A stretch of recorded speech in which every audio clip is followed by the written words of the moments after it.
All right.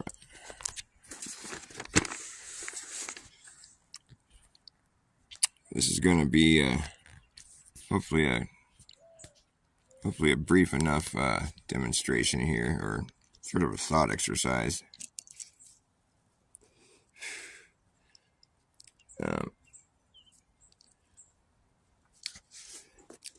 People have told me before that, or they've asked me before if there's a way that we could falsify flat Earth, and yes, we could falsify flat Earth, and it's a very laborious method that I'm pretty sure nobody will ever do, but nonetheless, this is a thought exercise, and I would like to propose a way to falsify flat Earth, since that's what science is all about. And I know this is kind of a shaky video here, and it's pretty rudimentary, but hopefully I get my point across. Okay, so let's build an empire. Let's say you got 500 acres. You started off, it's a circular piece of property. Okay, and you want to keep expanding on your property. And you want to expand evenly in every direction. So that way it's always a circle, and your house is always going to be right in the middle of it. Or, where your dwelling is you want it to be right in the middle of your expanding empire that's going to expand evenly in every direction. Doesn't matter where you start. Okay, so you keep purchasing more property, and the circle around your property keeps getting bigger. And this goes on for a long time.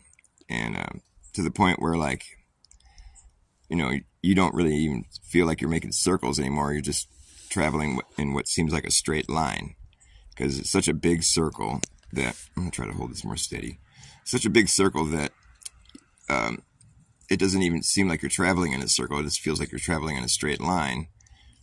But you know that since you started off with a circle, that and you come back to where you started, in the beginning, you could, when you got up high enough, you could pretty much see the whole circle. You could see that it was a circle.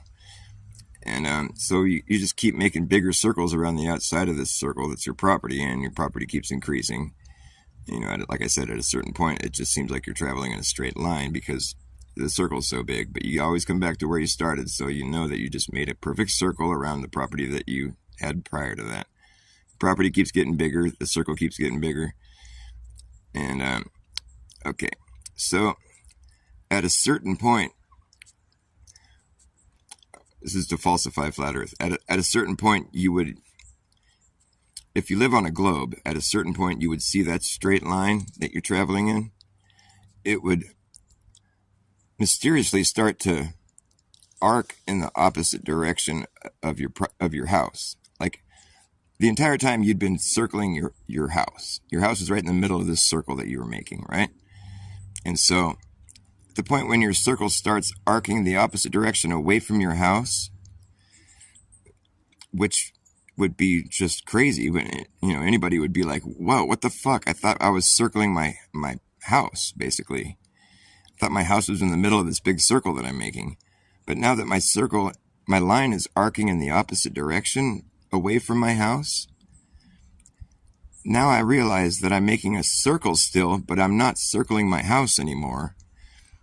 I'm circling property that I don't own.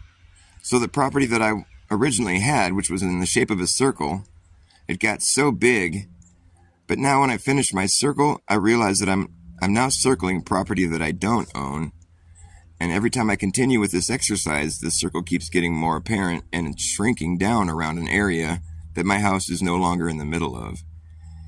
So I went from circling my house, expanding outward, and to the point where now I'm not circling my house anymore. I'm circling property that I don't own, and that circle is shrinking down around an area that my house is no longer in the middle of. And the circle gets smaller and smaller until you're down to, like, another 500 acre circle, but it's not it's not circling your property. And at that point you realize that you'd purchased almost the whole Earth, and at that point you realize that you are the ruler of the Earth. Yeah, I mean, the idea is just like, you can own part of an ocean or part of this is all just like a thought experiment. I mean, you could own part of a lake or whatever. Just, you got to exclude all other variables. I mean, the idea is that you really could make a circular shaped piece of property and then expand evenly in every direction. That's not that far-fetched of an idea. I mean, granted, this is going to be something that nobody's probably ever going to do, but like, this is what you would have to see on a globe Earth. You would have to see that circle that you were making expand so wide that eventually it starts arcing the other direction and closing in around an area that your house is no longer in the middle of. And the circle that was expanding, for what seemed like, indefinite, like you kept making bigger circles. You thought this is always what you were going to see, a bigger circle, more property. But now you're seeing a smaller circle, yet more property, but the circle you're making is not around your house anymore. It's around an area that you don't own. So once you came all the way in and shrunk all the way back down to some other center location in a faraway place, you would scratch your head for a while and think, how the fuck did this happen? Pardon my French. Pardon my freedom. I don't know if you remember freedom fries. You got to be kind of old. when France didn't want to get behind us on our war on war, it was like this propaganda, like, oh, fuck French. Fuck the French, man. They don't want to support us on our war on terror. So then all of a sudden it wasn't French fries anymore. It was freedom fries. Hold on, my phone's dying. I got to go get my charger. It'll be a brief interlude here, but let's just take a second. I'll go over my whole thought experiment here again. Just a second. Where's my charger? Okay. Come on. I love you, baby. I'm doing a stream right now. I love you, sweetheart. Okay, just a moment, y'all. Hopefully I'm making sense, though. If anybody was listening there. Just a second here. Sorry about this. There we go. And boom, I'm plugged in. We're good, I think. I can't even see anything. Is my phone still? Sorry, this is... I don't know what's going on. It's really dark. I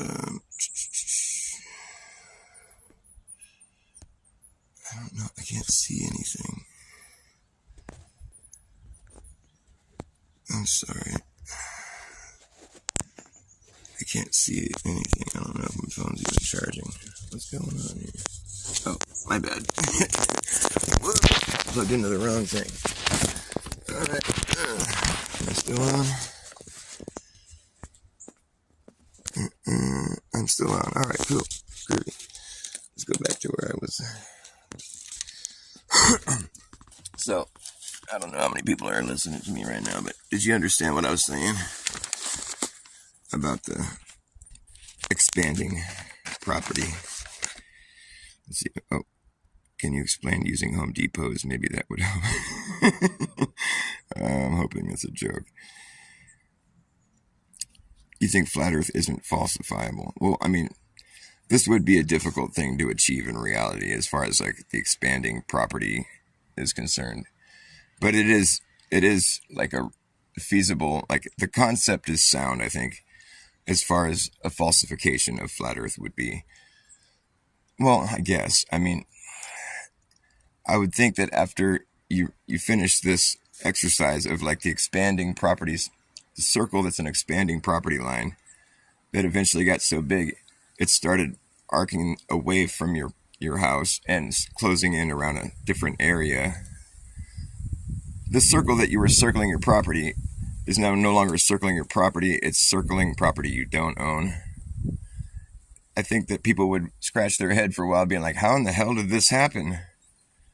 And probably eventually what you would have to come to the conclusion would be that Earth must be in the shape of a globe, because there's no other way to explain that. Of course, when you have to accept the idea that Earth is a globe, well, that comes with a whole lot of other baggage, like the fact that you don't ever feel upside down or sideways. But I mean, granted, the globe model has an excuse for every. I mean, it's like the globe model is equally is unfalsifiable, it seems, because all the holes we seem to find in it or poked in it, there's always some excuse that comes back at us where it's like, I mean, it starts to look like there's the globe model, is basically just a pile of disproven theories stacked under a fucking bigger pile of unfalsifiable hypotheses. But I mean, if there really is two poles, where there's two locations on Earth where there's a 24-hour sun, and we're on a cycle like that where there's like, I mean, I can't say for sure that I know that's what's going on. I haven't traveled extensively enough, but there's evidence that shows that to be true. However, if we're gonna, like the classic flat Earth response, I mean, if we're gonna base our understanding of the shape of our realm that we exist in off the sky observations, well, we better understand the sky like thoroughly. Like we better understand exactly what's going on up there, like exactly what the sun is and exactly how it's working and everything. We have to understand that fully and completely, like the physics and the physicality or whatever it is. You have to understand everything about that, about the sun and the stars in the sky, and we have to understand it all very well before we can actually say for sure that what we're seeing in the sky is proof of what shape the Earth is. Because for all we know, the sky could just be a fancy light show. I mean, I know that sounds like a cop-out or something, but so that's why I came up with this way of falsifying flat Earth, because we're talking about the shape of the Earth, the surface of the Earth. And I do understand why the 24-hour sun would have effectively debunked the flat Earth AE model or whatever. However, that's assuming that like I said, it's assuming that we totally understand exactly what's going on with our light source. I mean, to say that the behavior of our light source is proof of the shape of the surface of the Earth that we live on, I don't think that's a logically sound conclusion to come to. I think what you would really want to do is try to come up with a test of sorts or an observation of sorts that took place on the Earth itself, which is why I came up with this idea here, because more or less what I'm saying here with my circular piece of property that's expanding evenly in every direction until it arcs the opposite direction and starts closing in around a center point that's elsewhere. What I'm doing is I'm just like imagine the latitude lines, there's circles that get bigger and bigger until you get to the equator. And I guess the equator is a straight line.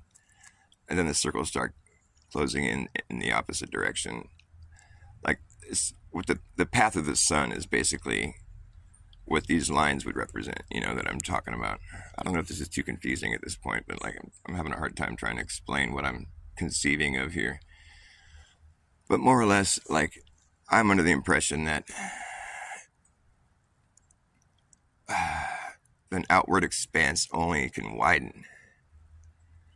I can't imagine how an outward expanding perimeter would ever do anything but widen.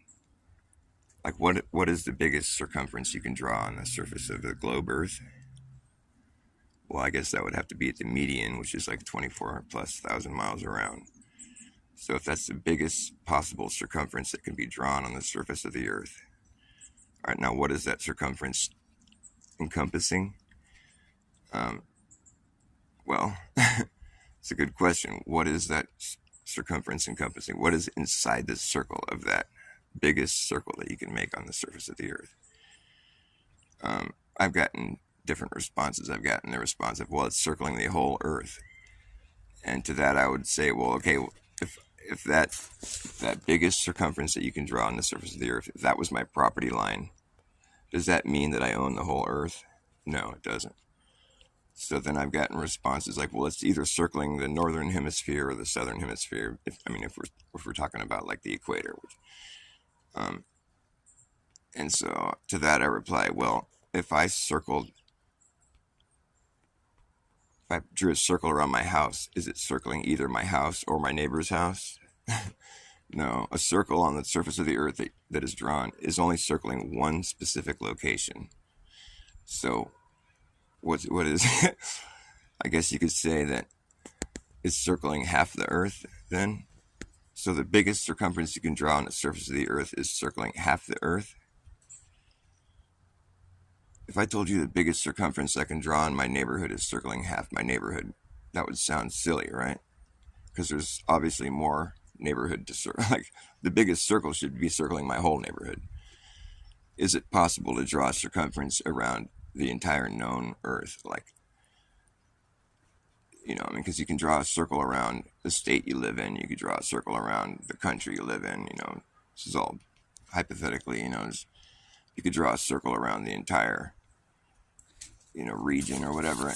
But like, you're always going to be in the same situation. The conditions will always be the same. You're going to be traveling around the outside of the perimeter that you had prior to that and making a bigger one. You're never going to be traveling around the outside of a perimeter and find it to be a shorter journey.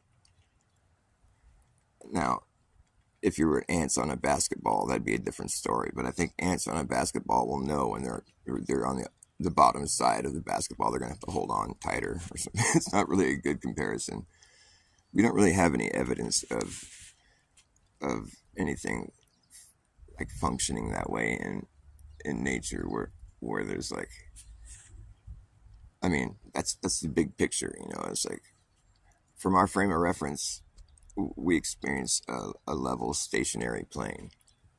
That's how we interact with Earth. That's the objective reality. That's as honest as it gets. We don't experience rotating, orbiting, curving Earth. I mean, it could be argued that beyond our frame of reference, that's what's happening.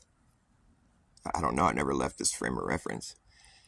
And like, it could be argued that that's what's happening, and so therefore that's what we are experiencing. We just don't realize it, or it just doesn't seem like it, because when we're in this frame of reference, there's all kinds of excuses and ways to go around explaining that. But like, I mean, if you accept a spherical Earth, there's so much other baggage that comes with that. You have to accept the spinning, orbiting Earth through a vacuum at insane, unfathomable speeds, flying around this ball of fire that's flying through this vacuum, and it's been flying through this vacuum for billions of years without a hitch. There's never been any real turbulence or any it's been such a stable ride that life has managed to spawn from this lifeless space debris that just happened to be like coalescing around this ball of fire in a vacuum. I mean, it gets so far-fetched that it becomes kind of impossible to just accept as being fact. When it clearly isn't fact, it's just, hypotheses. But it is taught to us as though it were a fact. And I think people have sort of jumped the gun there. to like the way Jaron came back from Antarctica and just immediately started going hard against flat Earth and saying the Earth is a globe and just being like, kind of being a jerk about it. Like, that didn't seem genuine to me. I would think someone that was a genuine flat earther that went and saw that after believing, being firmly believing that there wasn't going to be a 24-hour sun down there because you're sold on this model that you're preaching.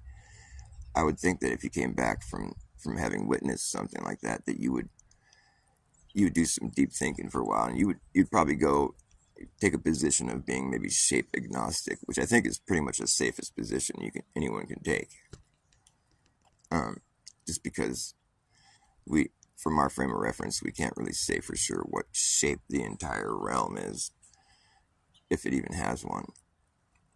And we don't have enough information to make that claim,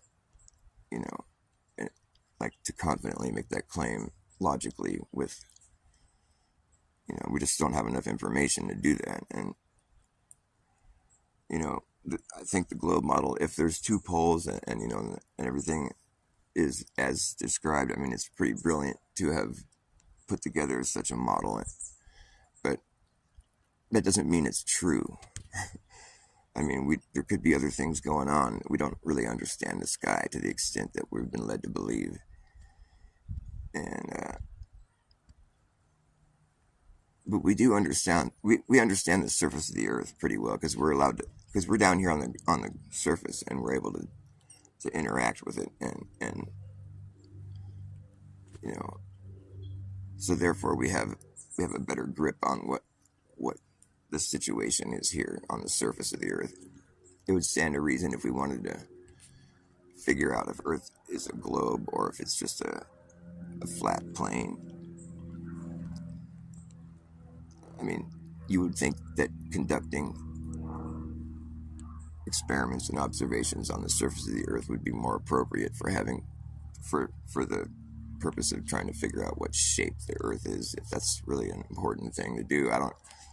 We've been led to believe that Earth has a shape, and it's a specific shape, and it's like this piece of information that everybody needs to know, and it's really important. But when in reality, it's kind of just a bunch of useless information. Nobody has to really account for any of that information. I mean, you could argue that you have to account for like night and day and fucking. What I'm saying is, like, you could go on living here on Earth without having ever learned anything about the globe that's spinning and flying through the vacuum and all. It's information that's moot. You don't really need to. You don't need to have that information to be able to live here. Even if you're like flying a jet airplane, you don't need to worry about the direction of the rotation or the curvature. You could be told that the Earth is a flat and stationary plane, and everything's going to work out fine. You don't need to know all that information. It's useless, really.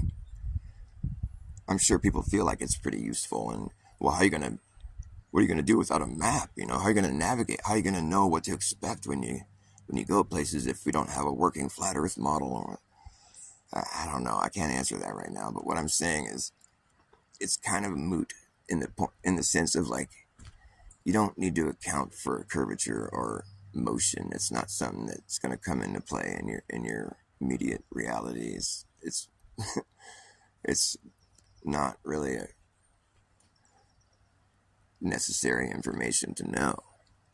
It's interesting if it's true, then it's like, well, that's really fascinating because none of us feel upside down or sideways, and we see zero turbulence or any evidence of any of this motion.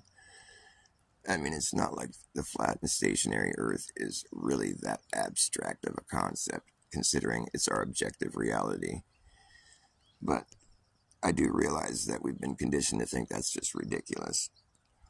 And I feel like when we're conditioned to think a certain way,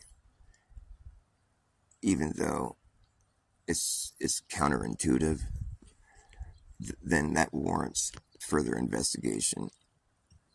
Because we're talking like government-approved narratives here. I mean, we've found how well that works out for people when they just trust the government wholesale without any skepticism whatsoever. It can lead you to a bad place.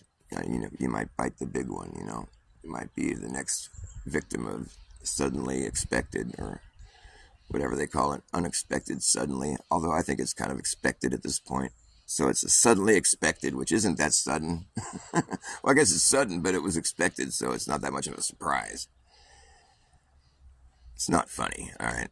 People that told us it was safe and effective, they were lying, because there's no way they could know that, because half the ingredients were undisclosed. So not a soul who told you it was safe and effective could have ever known that, because you don't know what's in it. How can you know if something's safe and effective if you don't know what's in it? You can't, so you're lying. And the same kind of logic applies to, like, any other government-approved narrative. How can you know that the Earth is a spinning, rotating ball if you haven't left the Earth to observe that? Well, you can't really. You can deduce that from observations, but that's the kind of science where it's like you're taking observations and you're inferring from those observations these other conclusions. But to infer something isn't necessarily to prove something. It's to suggest that this is possible. This might be a possible answer. It's not the same thing as proving something. So that needs to be addressed as the reality of it is. You're not proving something when you're inferring something. You're simply suggesting that maybe that's possible. It's not proof. Just thought I'd clarify that. What's up, Lev? What's up, Franklin and Big Pine Sailing? Nice to see you guys. Right on. Thanks for showing up. I think one way the flat Earth could be falsified would be traveling over one meridian and maintaining over the same meridian, get back to the same place. You're talking like the longitude. Is that what you mean? The longitude lines are all the same length. But I think that's what you mean by meridian. Yeah, and you're right. That's very good.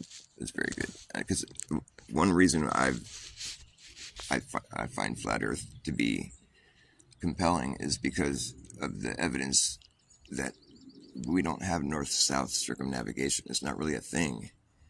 And in fact, there's been people that have been awarded with having circumnavigated north to south. And when they did no such thing, they traveled from the north down to the Antarctica and then turned around and went back. That's not called circumnavigating. It's called, going there and back. It's not the same thing. And for that to have been addressed as being a circumnavigation or to have been like acknowledged as as being it's just like weird. I mean, that starts to seem pretty deceptive, and when you think about it, it's like all the circumnavigation that's been done is east to west, and even with the so-called satellites that are orbiting us, they're all making east to west orbits as well. And it's just funny how the north-south orbit or circumnavigating just gets neglected entirely, because that's exactly what you would see on a flat Earth, not on a globe Earth. On a globe Earth, it wouldn't matter. You'd go any which way. But there's certainly one direction that's preferred here as far as circumnavigating is concerned, or just, And so why is that? I mean, I'm sure there's any number of excuses that you can find, but it's so cold and you don't want to fly over the Antarctica. It's so dangerous. And isn't it weird though that Antarctica seems to be an anomalous place, that there's no other place on Earth that really resembles such extreme conditions where it's like you get the impression that you've reached the limit, like this is as far as you can go, like you're not going any further than that. I mean, without like taking some major risks, and it's just crazy. It's unexplored. It's fucking the anomalous place on Earth. There's no other place on Earth like it. Granted, there's another place on Earth where there's a 24-hour sun, but it's interesting how the videos I've seen from the Antarctica 24-hour sun, that the sky is blue the whole time. And when you see the 24-hour videos in the north, the sky gets orange and you get those nice sunset colors. The sun's always above the horizon, but you get these nice colors, in the sky. But it's not the same in the south. I haven't seen that in the south. I mean, that's assuming that those videos are real. And like, so not only that, but in the north, when you have the 24-hour sun, it doesn't get much sun the rest of the year, so it's cold up there. But when the sun's up there 24 hours, all the ice starts to melt and it becomes humid and the temperature rises. But in the south, when you have the same, the 24-hour sun, it's still really cold and the ice doesn't melt and it's dry. There's no humidity. So it really isn't the same at all. There's a lot of things that are different about it. And so you have to factor all that in if you really want to be objective about this. And you got to ask yourself, why is it different in this area that's this anomalous place that's anybody that's gone there has been struck with awe, and like you get the impression that it's like the limit, you can't go beyond this area. And there's weird treaties that are in place that kind of prevent people from wanting to go and do that or try, it's not that it would be something that anybody could really pull off very easily, but it's just interesting nonetheless. And you don't get that same, the environment in the north where there's 24 hours of sun, you don't get the same conditions. It's humid, the temperature goes up considerably, and the ice melts, and you get the colorful sky. it's really not the same at all, other than the fact that our light source seems to be circling, but it's not behaving the same way. And I think that's noteworthy, at least. I mean, that's, of course, I'm assuming that that's assuming that all the 24-hour sun videos that we've seen in Antarctica are legitimate, which, you know, I think it's pretty weird that after all this time that there was such a limited amount of evidence, and there hasn't, like, I would think that NASA would have been down there documenting this ever since they've been able to, you know, because it's their big home run, apparently, you know, the Globers. Like, why would it take so long for them to finally go down there and make an official, like, I mean, I don't remember seeing any sort of scientific, you know, team of people where they documented it and made it readily available for the whole world to see. And I would think if that was their big home run, they should have a camera at all the bases down there that show you the 24-hour sun every year and the whole thing. I want to see the whole thing, you know, the whole 6 months or whatever. I want to see it all in a time lapse. It should be something that everybody's totally fascinated and excited to see. It's weird how that's not really what, I mean, there's cameras down there on some of these bases, but they don't show. It's like they cut out 6, 7, 8 hours of each day, so you don't get a 24-hour sun video. And so there's enough weird shit going on to where it seems questionable. And then when you look at the times, you know, like Shane and you know, Steve Falconer from Space Busters pointed out. Steve pointed it out first, but Shane made a more concise video about it, Shane St. Pierre. And it really is, it's a blemish on the globe Earth side, because it's like none of the times check out. There's all these varying different amounts of days of the 24-hour sun and the sunset time. It's all mismatched, and it doesn't jive the way it's supposed to. And so that just doesn't, you start to paint a picture of, like, there's something up with this, you know, there's some strange anomalous shit going on down here, and we're not getting told the truth. It just becomes evident that we're not getting the full story. I'm going to read some comments here.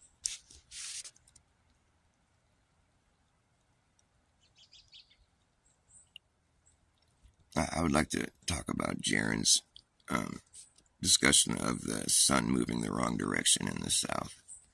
I think that's something that needs to be addressed and discussed. And I wonder, there's so many flat earthers that I know about that are in the southern area, like Flatsoid and Iru, and there's other ones, but like, or is Iru in Spain? I forget. Anyways, if it's moving the wrong direction, how is it moving the wrong direction? Is the sun goes from east to west? Like when you're in the south, it goes from southeast to southwest, I guess. But like, when I'm in the north here, I'm in California. I've checked the sunrise during the winter, and it rises from southeast and sets in southwest. So you don't have to be down there to see that. I mean, that's what it's doing. But for it to move the wrong direction, I want to understand what he means by that. Like, how is that? What is the wrong direction? I mean, is it that east and west switch when you get out in the south? Is that what? I haven't fully understood his point on that one, and like, I do understand his point insofar as, like, if a certain model says the sun's coming from this and it's going to that, and then you go there and it's actually doing the opposite. Yeah, that kind of falsifies the model that you thought was going to do something, and it did the opposite. I get it. Although that doesn't mean that the Earth isn't a level plane. It just means that the model that somebody had created to try to demonstrate that wasn't right. But I don't think it should be so easy to just jump back on the globe after discovering that. And in fact, I think that is a display of, I think he's being insincere. I think he just wants to. Here's what I think might have happened with Jaron. I think perhaps he was already getting irritated with flat Earth, and because he did seem to stir up a bunch of like drama before he went down there, and he'd calling people retarded and shit, and then they'd call him retarded. Then he'd try to act like he was the victim. Oh, look, they're calling me and all these names. It's like, well, dude, you started the name calling though. Like that's not what a mature person does. And but anyways, besides that, when he gets back, like,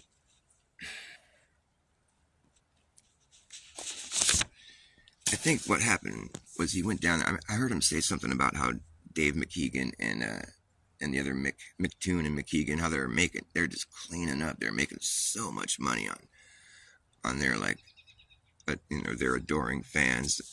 Apparently, they make a grip of money going hard against FE, and it's like, it's a good come up for those guys. They're making tons of money. They're getting rich over this shit. And so Jaron's watching him do that.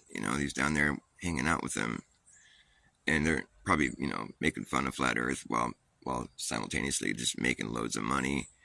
And, it's really easy for them because they all they have to do is refer to the model that's been crafted, and they got the entirety of science behind their, it's easy for them. They don't have to ask any questions. They just go and, provide the information that everybody has access to. And for some reason, it's worth a bunch of money. I don't know. People are like paying them a bunch of money to grift against flat Earth. And so Jaron's witnessing that. He's seen them come up on all kinds of money. And I know Jaron happens to be like pretty materialistic the way his, which strikes me as odd for a truther, But nonetheless, he's watching them make all this money, and he's sitting there. He's not making no money, and his fans are no longer. I mean, he does have some fans still. There's people in his chat that are still giving him props, and I was one of those people.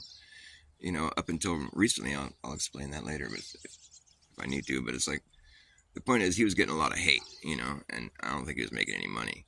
So he's sitting there, getting made fun of by the Globers, getting made fun of by the Flat Earthers, getting hated on, not making any money. The Globers are making a ton of money. And he's down there being proved wrong, right? Because he was saying that the sun's going to set, so he's wrong. I mean, he was eating some humble pie for sure. And I think maybe the thought occurred to him, because he wants money. He's like, this is a perfect opportunity for me to use TFE as an off-ramp, and just be like, oh, I was wrong. Looks like I got to go back to the globe, and, in his mind, he's thinking, hopefully I can do what these two guys are doing. They're making 25 grand in one weekend, just spitting fucking textbook information. It's super basic. And, all he's got to do is start ripping on the flat Earth and start, pushing the globe information. It's a piece of cake. It's not like it's a hard thing to do. But it's difficult for a genuine, sincere person to do, because it involves deceiving people and saying things that you don't know are true to be true. And so I think it might have just, I don't think he got paid off by the government or something. I mean, it's possible, I guess, but I think what's more likely is that he saw that it's financially lucrative. He was actually in the presence of these Globers. They were sharing space together, and he actually saw what was going on. These guys are making a ton of money, and it's super easy for them. They don't have to do any thinking. They just have to recite textbook information and make fun of flat Earth, and they clean up, And here he's making nothing, and he's getting made fun of by both sides, and he's just a chump, And it's like, this is the second time around, behind the curve or whatever, he played the same role. And, but after that movie, he was able to sort of, continue with his momentum moving forward. Like, people still respected him and saw that he was misrepresented, and he still had some sort of like,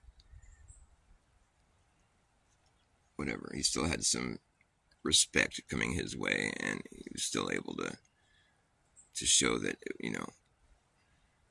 he was being honest, at least, or whatever, all that shit, but in this case here, it's like he's being proved wrong again, and he couldn't think of a way to explain it, with his materialistic perspective on the world, and so he was thinking, well, this is a good opportunity for me to, like, bail out on this flat Earth thing, and start making some money, you know. But that's going to entail him going back to the globe and him ripping on flat earthers constantly, because that's what those guys do. You know, he's following their you know, their business model or whatever. It's like, here's what you do: you start making videos telling everyone how flat Earth is stupid and the flat earthers are retarded, and then you just recite out of the textbook what's been taught to us. You know, you just start telling people what they already know, and then you include that, you package that with making fun of flat Earth. You know, because then people are like, oh, this is great content. It's so great. He's so smart and just, it's brilliant. They're. You know, it's for shallow thinkers and materialistic people. There's more to life than the material, physical. You know, I mean, there's metaphysics that get totally left out of the equation here, and just the fact that we don't know what the sun is, exactly how it's. We don't know. We haven't been there. We can't go there. And I should think either way, whatever side of the argument you're on, you should be plenty aware of the fact that this is a creation that God had made for us. There's no way that this just happened on accident. And so with that in mind, I think people should all remain united. Like, what's the point of fighting with each other? That's just like some petty, you know, drama that's like, that's the kind of thing that, you know, it's like whatever, made for TV drama. It's cheesy and low brow, and that's what he's resorted to. And I think my theory explains his behavior. My theory that he wasn't paid off by the government. There's not some inside, you know, sketchy like he's more of a situation where he just saw where the money was at. He actually got to go and be with the guys while they were doing it, and he saw the situation he was in, where it's like, I'm saying, if we take the whole TFE at face value, which is kind of hard to do at this point too, because for starters, the guy who's behind it all, Duffy, well, he's been convicted of fraud he's a fraud already, you know. So it's hard to take a fraud at face value. It's difficult. And but you know, it doesn't mean he's being dishonest. It just means that he has been before, and he's got a pattern. You know, it's like a problem he has is fraud. Fraud is problematic. Fraud isn't about being honest. Fraud is about being dishonest. So it's hard to take a fraud at face value. That's my point. And here's some interesting trivia. Austin Whitsitt. The name Austin Whitsitt. Let me break down the names here. The meaning of the name. Well, Aus, for one thing, just Aus, A-U-S, means southern, like Australia. And Ost with a T is pertaining to the sun rising in the east. I just looked up the meanings of these words. Ost means sun rising in the east. It has to do with the sun, basically. So Os having to do with southern. Ost has to do with the sun. And then Austin, the name, means magnificent. And Whitsitt, the name Whitsitt, is an old name. I mean, it's like, it goes way back, but it's the meaning. If you look up the meaning of the name Whitsitt, is the meaning of it is from white sides or from white slopes. That's what the meaning is. That's what it says when I looked it up. So from white slopes. So you could use Austin Whitsitt's name to describe what he's famous for now, which is the southern sun from magnificent white slopes. Like, I even heard Austin use the word magnificent when describing the white slopes of Antarctica. I don't know if he realized that he was just how aptly he's named for this experience, but like, it's just interesting. And what's also worth mentioning is that the name Duffy, the meaning of the name Duffy is the dark one. So here's Whitsitt, the magnificent white side, and here's Duffy, the dark one, you know. You can't make this shit up, man, I'm telling you. And Jaren's name, well, what does Jaren's name mean? It's like a joyous cry. Just so stupid. He's anything but a joyous cry. But I thought that Austin's name and Duffy's name it seems to have sort of like it's suspiciously appropriate for what for what's going on here, and I just find that to be interesting.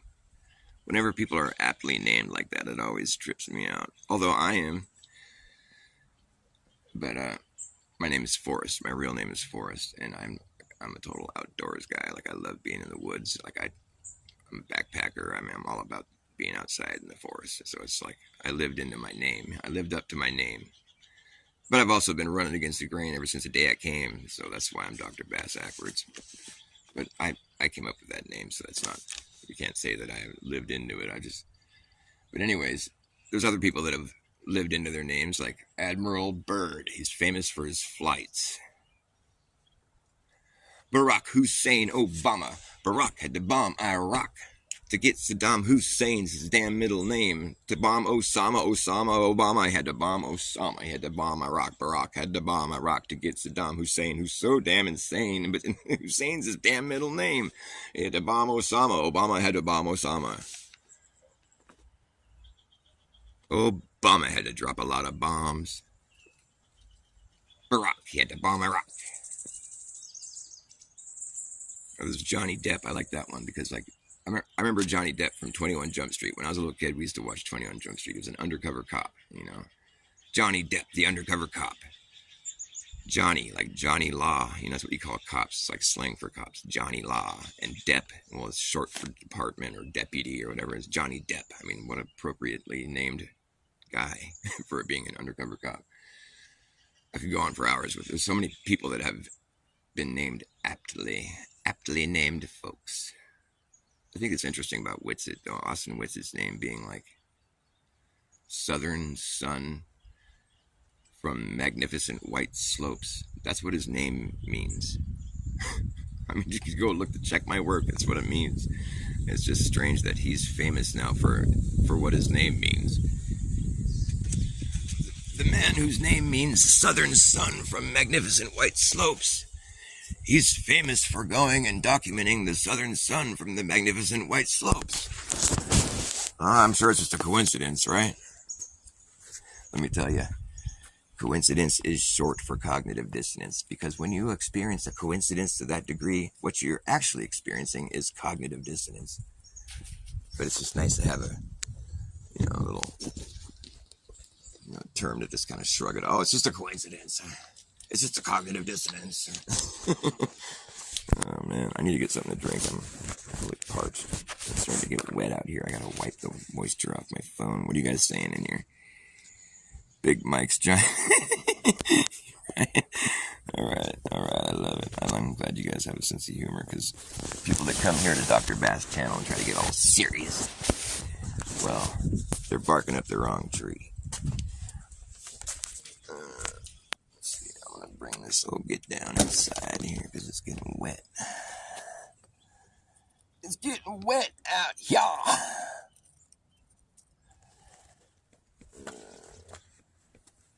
This, that, and the other thing.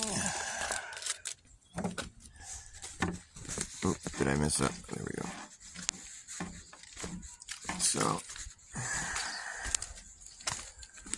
what I think is really strange is the whole uprising Earth discussion. I think that's really a strange phenomena that we see happening in the community of flat earthers. And it's so abstract that it seems contrived in a way that's like deliberately meant to cause division and like bickering amongst flat earthers. And it's also so abstract that I find it to be like counterproductive insofar as trying to like just, bring people into the flat earth discussion, like people that haven't talked about it or heard about it, to be like approaching them with, hey, did you know the earth is flat and it's rising up at at insane speeds, What? That's what flat earth is? Oh, that's crazy. No wonder everybody thinks it's stupid, I don't think it's a very effective way to bring people to this conversation, but to be telling them that the earth is flying up at amazing, unfathomable speeds. Grapefruit is so good. I love grapefruit. Sorry, I don't like it when people eat on this show. I'll eat over here.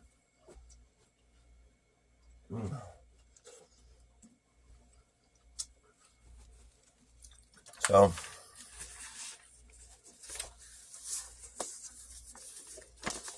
the biggest circumference you can draw on Earth is only circling half the Earth. That's weird. Because let's say you wanted to keep getting more property. You're gonna go buy more property. Say you own the whole northern hemisphere. I'm gonna add more property to my property. And go make another circle all the way around your property line. It's gonna be a smaller circle, but you added more property. Because now your circle is going around the property you don't own. So how do you figure out how much property you own if the perimeter is going around some property you don't own?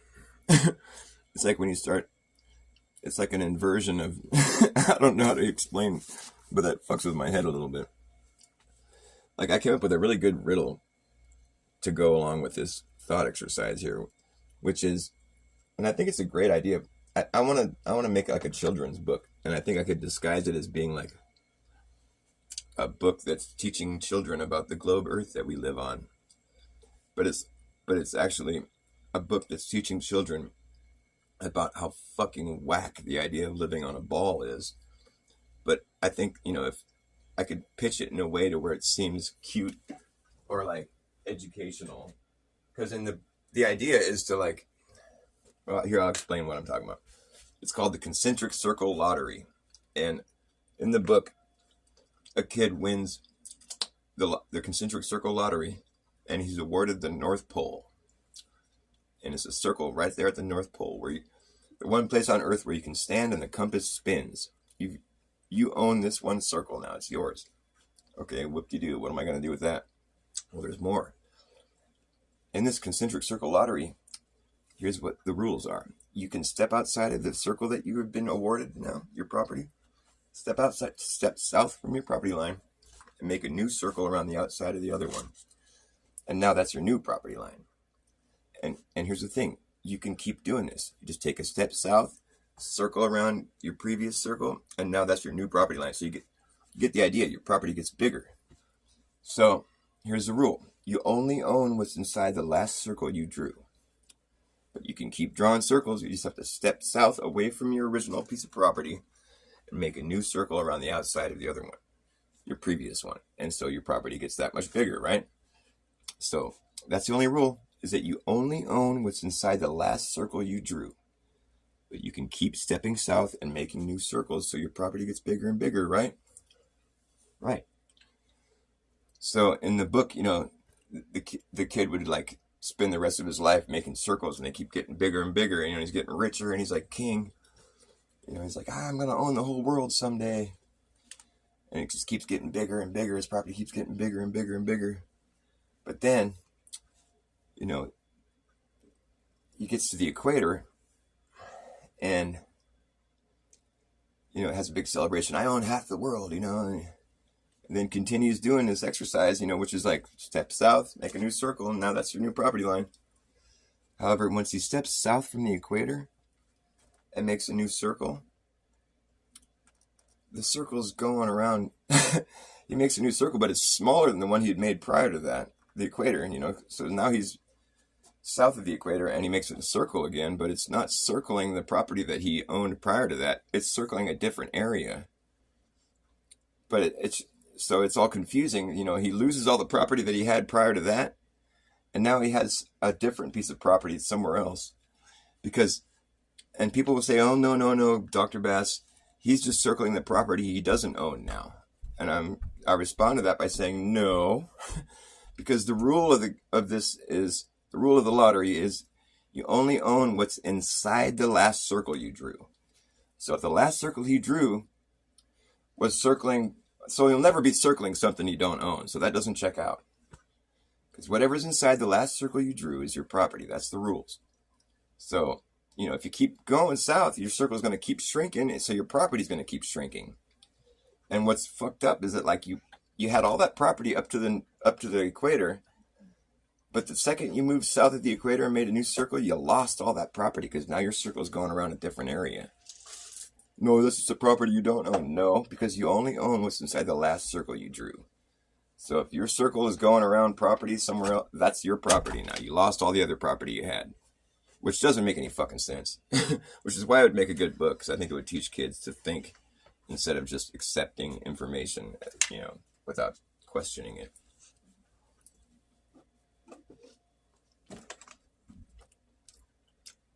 Like in the book, I'll make it where the guy keeps going down to where he's just got a little teeny circle somewhere else. He lost everything. And then he learns, when he's all confused, like, what the fuck happened? It's like, oh, well, you learn your lesson, which is you live on a globe. And that would be the end.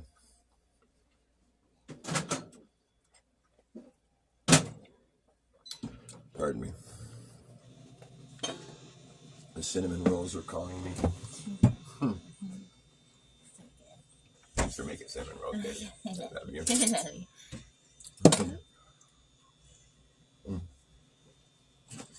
I'll be right back.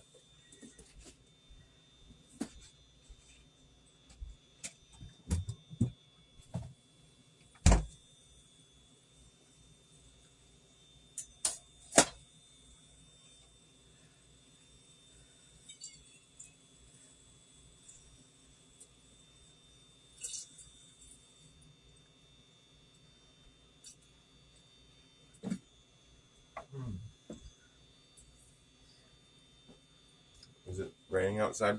It's crazy. Mm-hmm. Oh.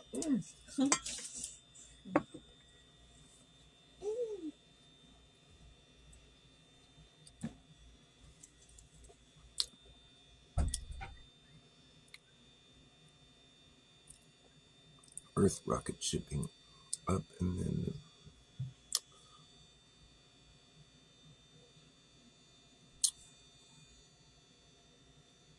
you're talking about hey Andres AC, I don't know how to pronounce your name, but what's up? Good to see you. I'd give you a wrench, but I don't know how to do it from this app that I'm using.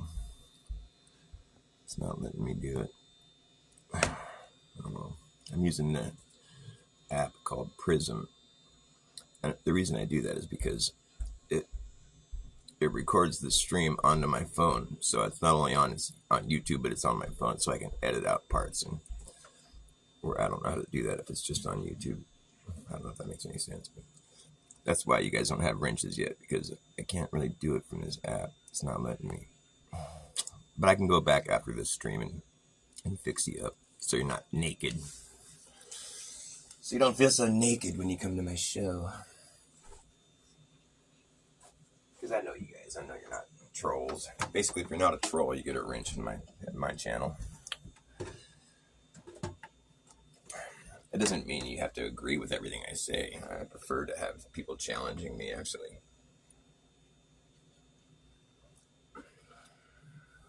Unlike some people. Yeah, so the reason I stopped watching Jaren and unsubbed to Jaren is because, I was sticking up for him for a while there, but like the point where I was watching him maybe a couple weeks ago, and he was saying, I asked some question in the chat. I was like, I think I asked him something like, what do you think the reason is why there's been so few documented 24-hour sun videos from Antarctica? I was asking a genuine question.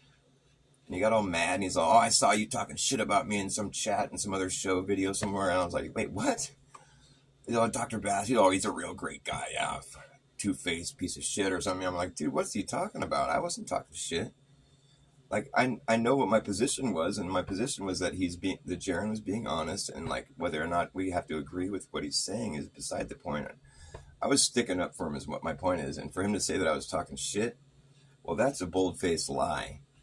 And so at that point, I realized that he's just willing to make up lies to like try to, I don't know why, or whatever reason he was doing it, he's lying.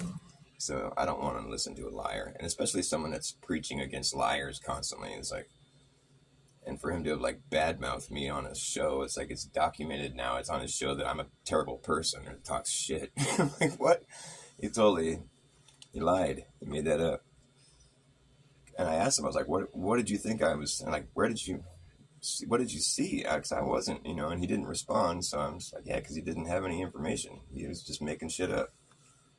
So he's not being sincere. He's what he's doing is, I think he's trying to do the whole McToon, McKeegan, McDuffie, make some money. He wants to just troll flat Earth and spit globe fucking rhetoric all day, and for him it's worth the money, I guess. You saw these guys make this cleaning up on their fucking anti-FE content. He's like, maybe I should try that. Maybe I should try that approach, because he just wasn't getting any love from flat Earth anymore, and he kind of seemed like he was setting everything up. Like his whole like stirring up drama thing seemed to be like deliberately being done, so it'd be even easier for him to like exit the whole movement. I don't like calling it a flat Earth movement though, because you know what? There's no such thing as a flat Earth movement. The flat Earth has been sitting here in the same place it's been the whole time. It's a flat Earth. It's not moving, it's stationary. Yeah, projection is a tool for the dishonest, exactly. Good quote there, Big Pine Sailing. And you know what? The truth is, like, it's on the other side of your pride. Someone told me all those dudes were fucking agents back in 2017. 16 Alpha V, I think I've heard that too, yes, and it's starting to look more evident now, isn't it? The whole thing with all these flat earthers that have flipped back to the globe with their little their form letter that they've given is like, I have not been paid off, compromised, or threatened.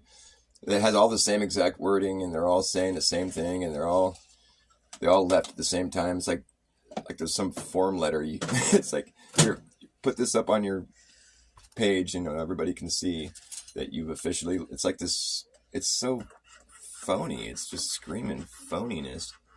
And then it turns out these guys were all involved in some crypto scam where they were like doing 24-hour streams about a cryptocurrency. Who does a 24-hour stream about a crypto? They must have been making some money. They must have been getting some kind of. There must be some incentive for them to having been doing that, because nobody does a 24-hour stream about something unless there's some kind of incentive.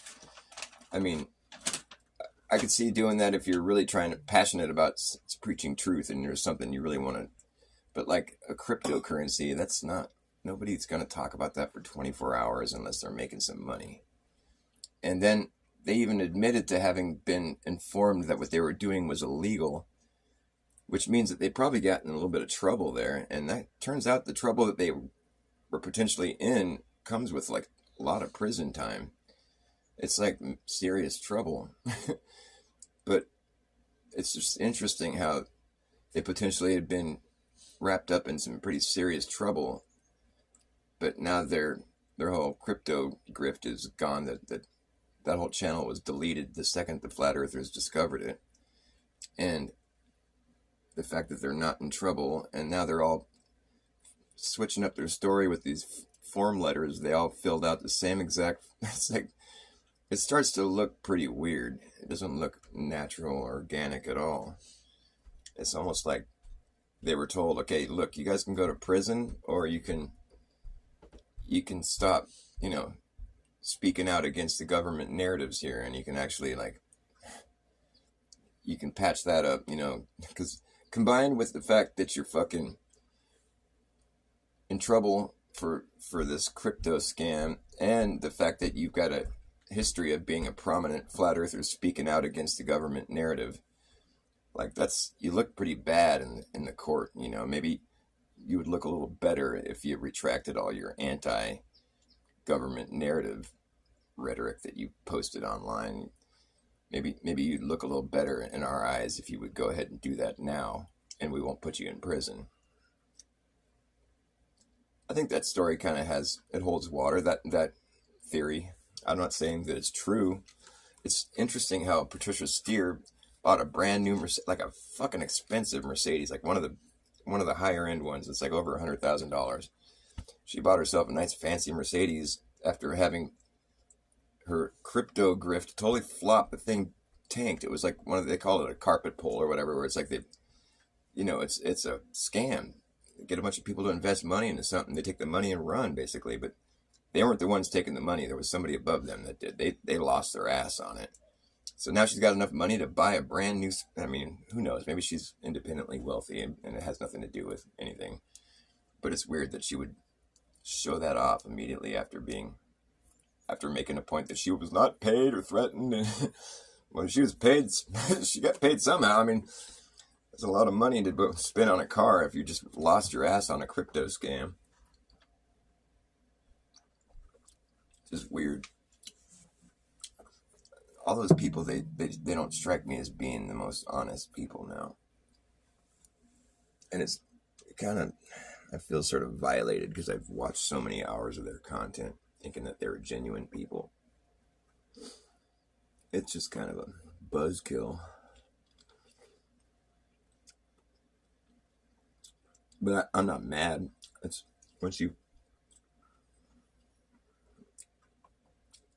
once you feel like you're a little more informed, it's actually a good feeling.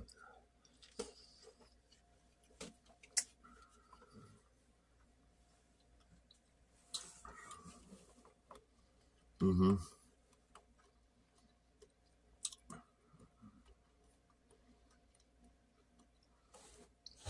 mistook it? Who did that? What do you mean? Oh, you mean talking shit about him? Jaren, you mean? Whatever. I'm talking shit now. Like, oh, you think I'm talking shit, huh? Okay. I can fulfill that request.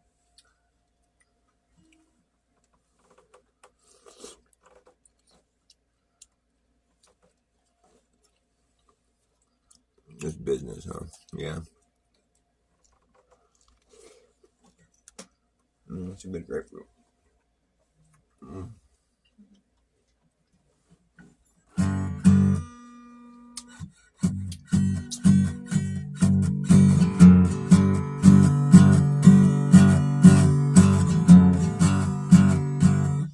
Maybe I'll play a different song.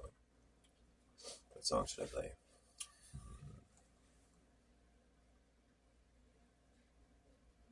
I was making up a new song. What was it? I forget what it was. Oh, darn it, I forgot what it was. Oh, yeah.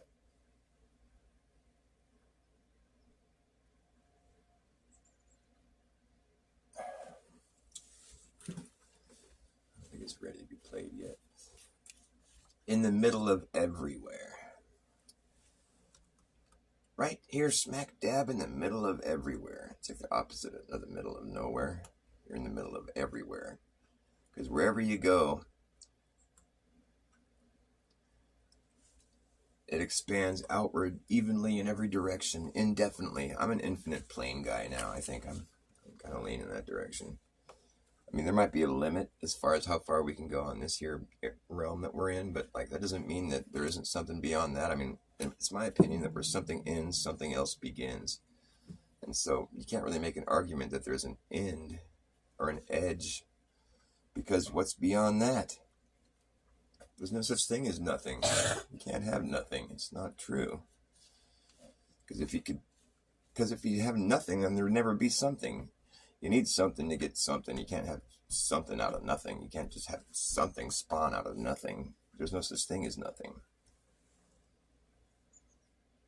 So with that in mind, we live on an infinite plane.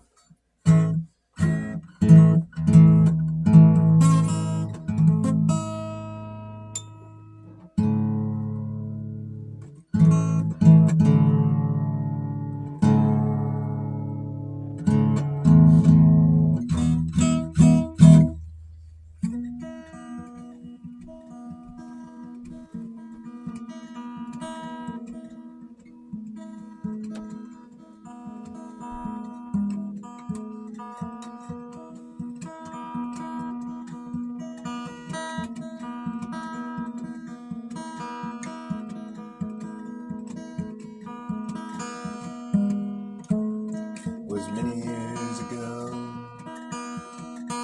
and I stumbled down below, down into this rabbit hole. It was many years ago, and I stumbled down alone, down into this this rabbit hole. It was many years ago,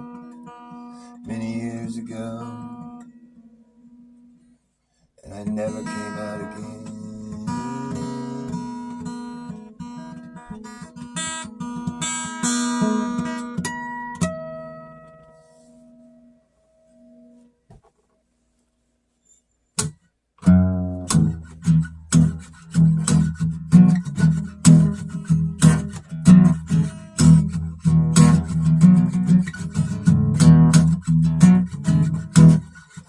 Fell down a rabbit hole, tangled in my soul, and I landed in this dream where nothing seems the same. Nothing seems the same. I landed in this dream, and I folded my hands, forfeit all I had, and I pray to God I can return again. And for the first time in a long time, I'm breaking down, breaking down, breaking down. For the first time in a long time,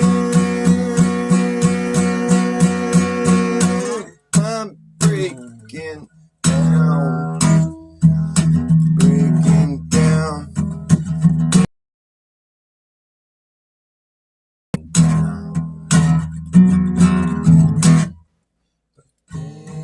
There's still something left I haven't broken yet, and it appears to me I will find a way, I will find a way, I will find a way, I will find a way. That's it. But now I'm underground, forced to look around. I remember that I'm late again, and there's a role I have to play, a role I have to play. I remember that I'm late again, and the rules of the game turned out cannot be changed. The only way to win is to learn to enjoy being on the losing end. You gotta lose to win. Yes, you must lose to win. Lose to win. Dancing for the first time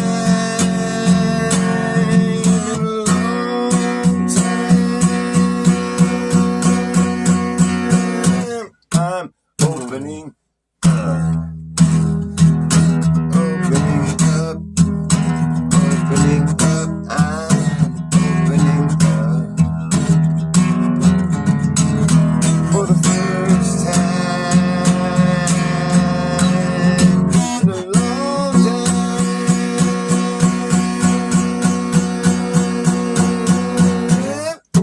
Opening up, I'm opening up, opening up, opening up.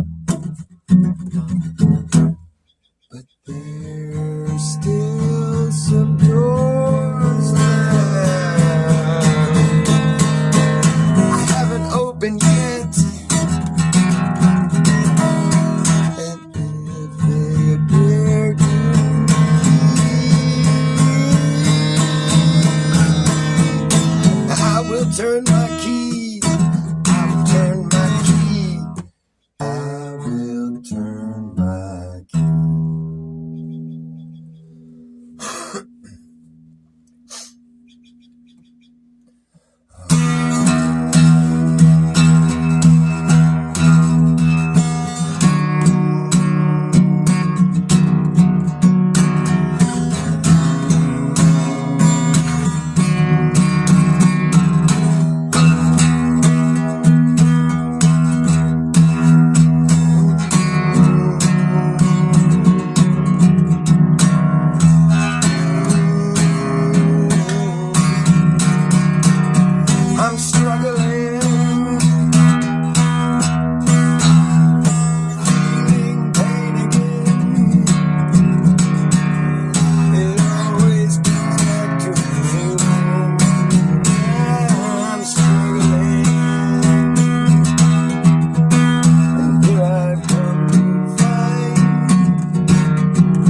I'm stuck again.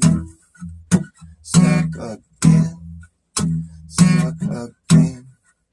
Stuck again.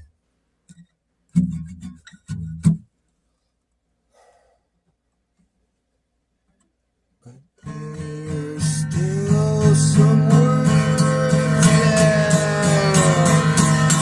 I haven't spoken yet.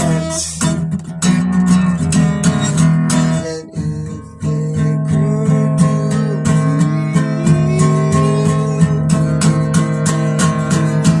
I will sing them loud, I will sing them proud, I will sing them loud, I will sing them loud.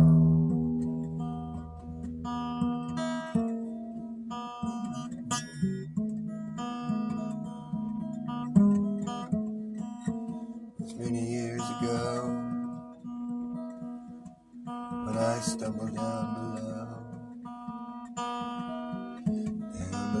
down into this rabbit hole. It was many years ago.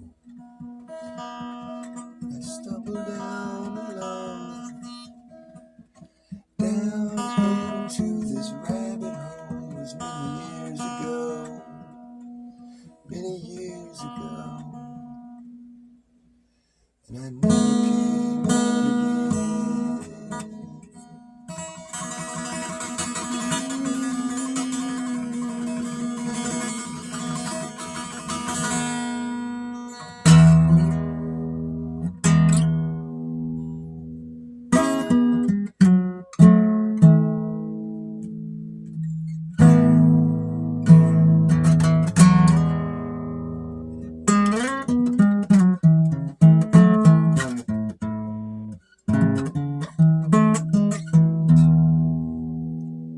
Where did my runaway dog run off to now?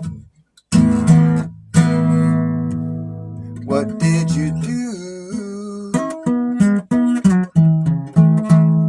to help yourself forget about the things I can't forget? Did you forgive yourself? And will you forgive everyone?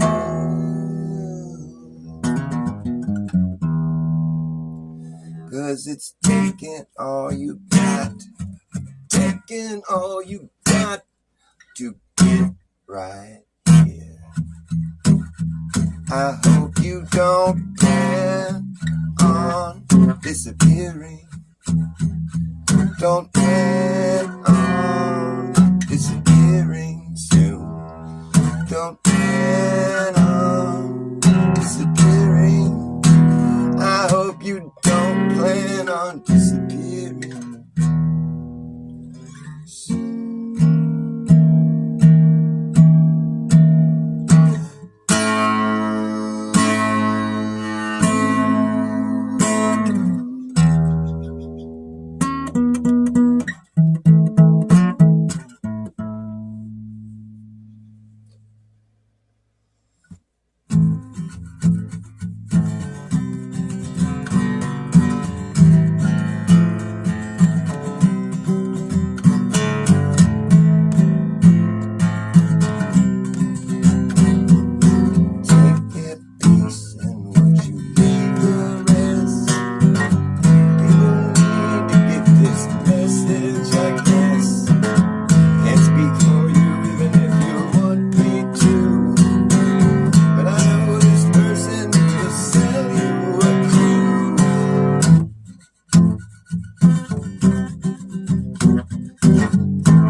never comes when you're stuck in the past.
When you're stuck in the past,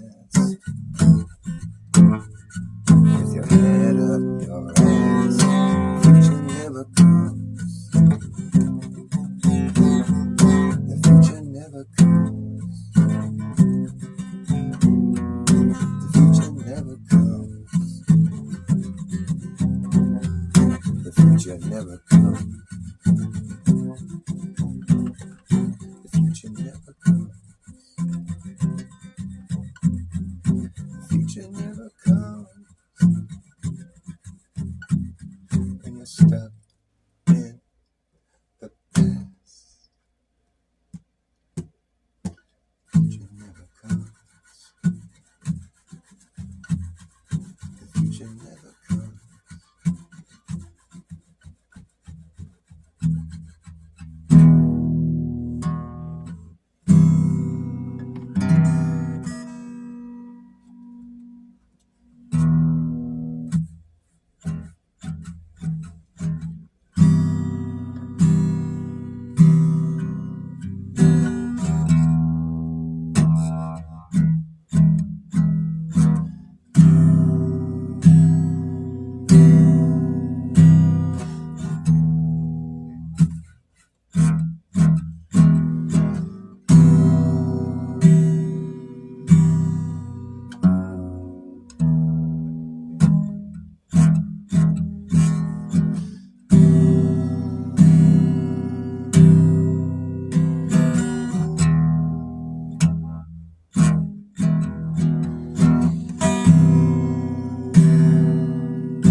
yourself together before you decay. Save yourself from slipping away. Pull yourself together before you decay.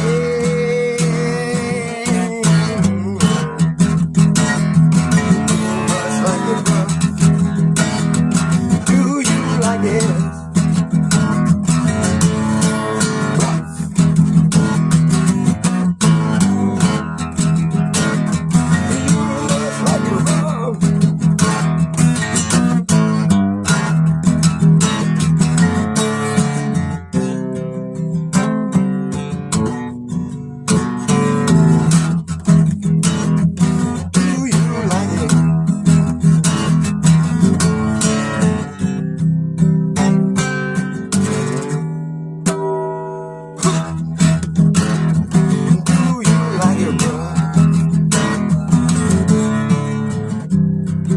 Life can get hectic, I expect it, but you can't be so hard on yourself. Don't beat yourself up, 'cause what doesn't kill you only toughens you up. If you like it rough,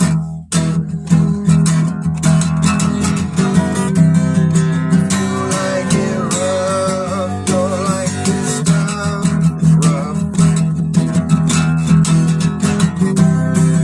If you like it rough, now you like this stuff.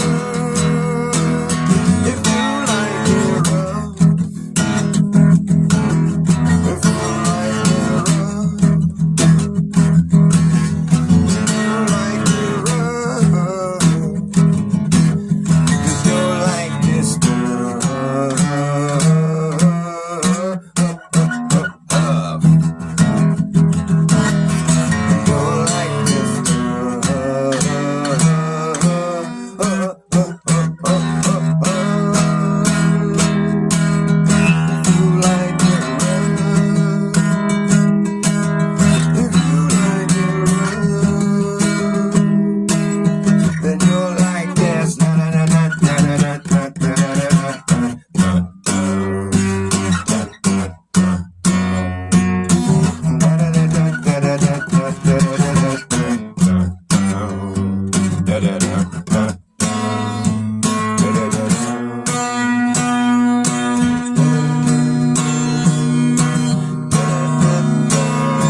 must have been rough by the looks of things.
I like finding shiny things, I like the way they shine. I like finding shiny things, I find them all the time.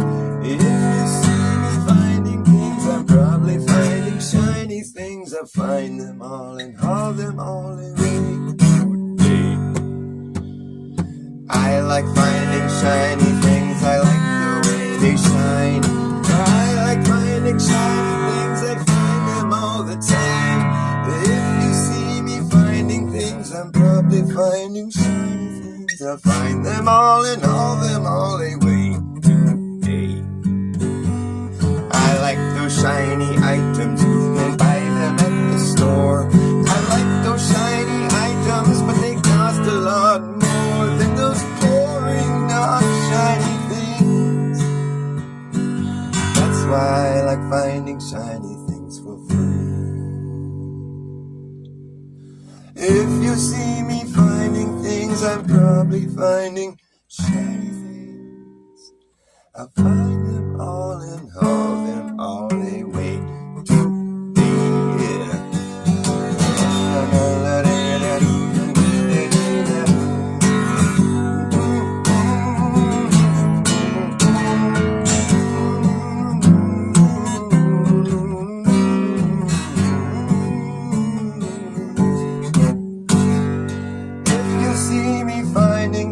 I'm probably finding shiny things. I'll find them all and haul them all away today. All right. That's all she wrote, folks. Thanks for watching my show. Spank you very much.